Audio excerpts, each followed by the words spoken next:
I am on my way to a most unusual grave in the town of Chester, Massachusetts. This guy spent his entire life savings on his burial ritual. He had himself buried inside a rock, a giant boulder. He had carved out his body stuffed in there, and his sister. I'm driving to it right now. It's a beautiful road, the Skyline Trail.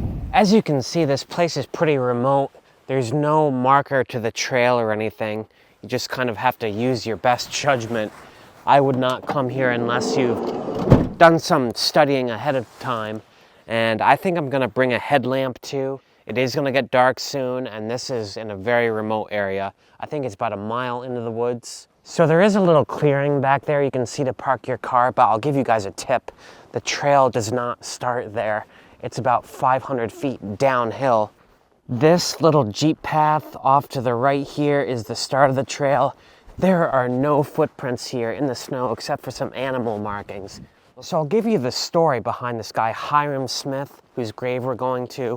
When he was a younger man, his father died in the winter. The ground was too frozen to bury him. His family had the father's body stored in an ice house. Come spring, he was tasked with going to retrieve the body, prep it for burial. When he went in there and found the body, it was obviously partially decayed, worms coming out of it, and it just horrified him. He decided he did not want that to happen to him, and he saved up money his entire life so he could have a large boulder in the woods near his property hollowed out. This Jeep path we're on was clearly a driveway or something at some point. You notice these old stone foundations on both sides. They marked property boundaries. This was all clear cut at some point, probably a farm, probably in the early 1800s. After the American Revolution, a lot of the soldiers were given land as like a reward. And all of this area out here in Western Mass was clear cut, turned into farms. Look at this, there's a curious animal path leading this way. Should I follow it? Hard to identify what this animal is, but it had to be pretty substantial in size. I'm just gonna see if this goes somewhere. Or this might actually be a person, a human tracks, because it's going to one of those erratic boulders I see up ahead. That's the boulder I just spotted. That is not Hiram's grave. I'm pretty sure his boulder is bigger. This thing just seems to keep going through the woods. I'm not sure I want to follow it. Yeah, these are animal tracks, a rather large animal too, because there's no human footprints, boot prints that I can see in there. Something with a paw the size of my hand. We're really on the top of a ravine, a ridge line that's maybe a couple hundred feet above the ground, and there's a trench of just chewed up land, all these exposed boulders around it. This was all done by the glacial melt after the last ice age. It also left these giant boulders just sitting here on the ridge. I mean, they look so out of place. They're called erratics, and I think we may have just encountered a huge new bunch up here. One of these might be the tomb. I think this might be the one, and the engravings would be on this side if I remember correctly. Oh, nope. No, nothing here. Nope, that ain't it. But there is an even bigger boulder right up ahead, about 100 feet. Oh yeah, look at this. This is it, all right. Wow. It's very hard to read because it's so eroded. It says here, buried Hiram Smith, died 1879. And down here, his sister, Isabel Toogood, died 1869. Now you can see how they carved it out. This was before like machine tools or anything like that. They just used giant circular saws and kind of notched out a big door here. I'd imagine it goes in a good 6 feet or so, or maybe not 6 feet, I don't know. I guess the bodies would be laid lengthwise, I'm thinking. This is how he wanted to be remembered. Hiram Smith, maybe kind of an eccentric guy, but what a place to be buried though, you know? This is a beautiful spot, like on the top of a ridge, views 360 degrees. You can see past the mountains into central Mass over here. Just a beautiful location and a beautiful big erratic boulder. One more thing I noticed as I was walking around it, you can probably kind of see from that angle, they didn't just cut into the rock, they cut the entire front face off. This is all perfectly level. It must have been quite a process because they cleared up all the debris. This was all done by hand in the 1860s, which is pretty impressive. But there's a lot of spooky noises, things howling. There should be no howling here. So I think I want to get back to my car. The sun just set. I've got a little bit of time, a good light, but this is not a place I want to hang around for too long. Beautiful views of the ridgeline here. You know, aside from being a great hike, this is just something that gets you thinking. You could live your life to the fullest, check off all the boxes, but 100 years from now, after you're long dead and buried, no one will remember who you were.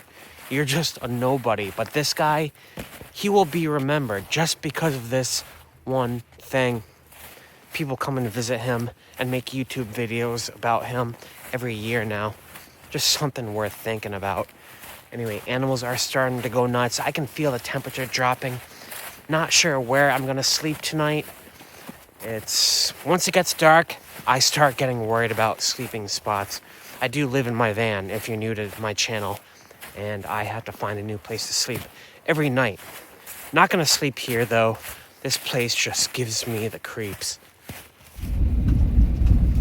It's times like this when I'm so glad I got the all-wheel drive Ford Transit. I just had to do a U-turn on that steep incline there. That was no joke. I do not have enough food for tonight. I have not had time to cook. I've been snacking on pre-prepared food for way too long. It's costing too much money. But I gotta go back into town right now before I can decide on where I'm sleeping. The catch is there's no town anywhere nearby. This is really in the sticks. Gas, food, water, and sleeping spots. Those are the big 4 essentials when you live in a vehicle. I've got 3 of the 4 taken care of right now.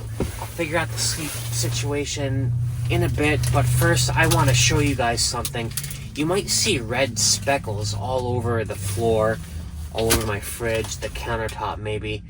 That's glitter, because I got a Christmas present with glitter all over. It came off, and now it is everywhere in my van. It's actually the reason I went to Hiram's tomb tonight.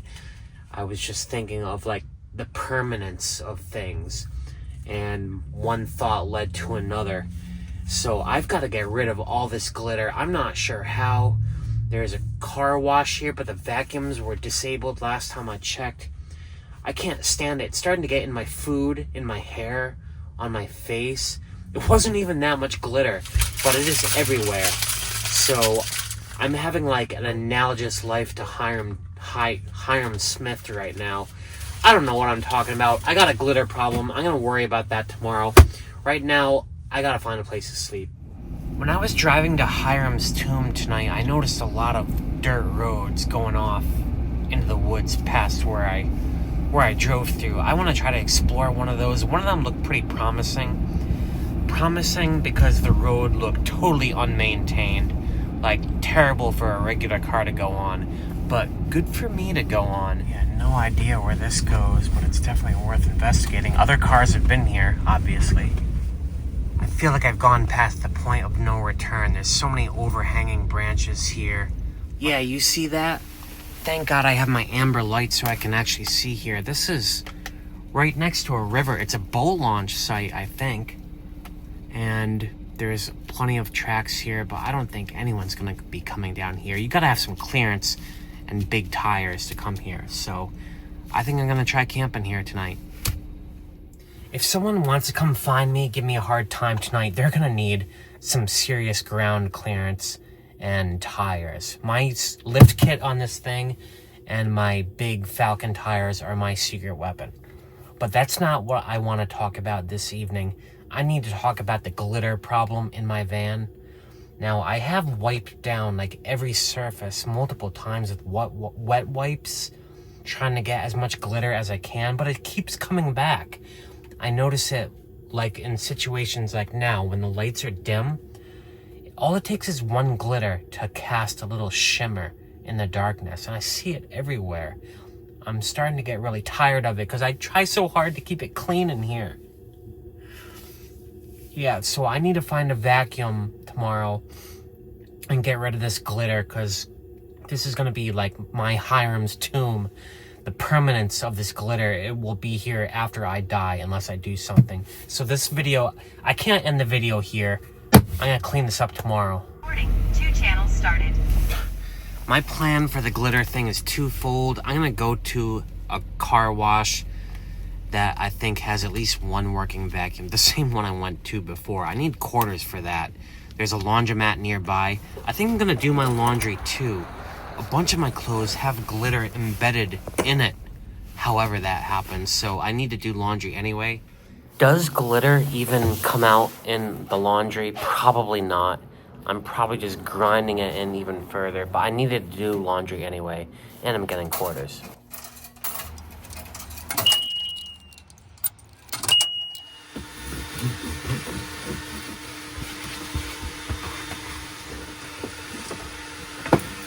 Alright, this thing is just gonna have to go. That glitter now officially cost me $25. That's because I am throwing away that rug and buying a new one. That's how much those cost. So whatever gift that was, it better have been worth 25 bucks. But you know, there's a bright side to this. It's prompted me to do a deep cleaning of my entire van. I'm gonna wash down everything with Windex, waterless car wash, and then this Armor All protectant stuff that smells so good. Things will be spotless in here.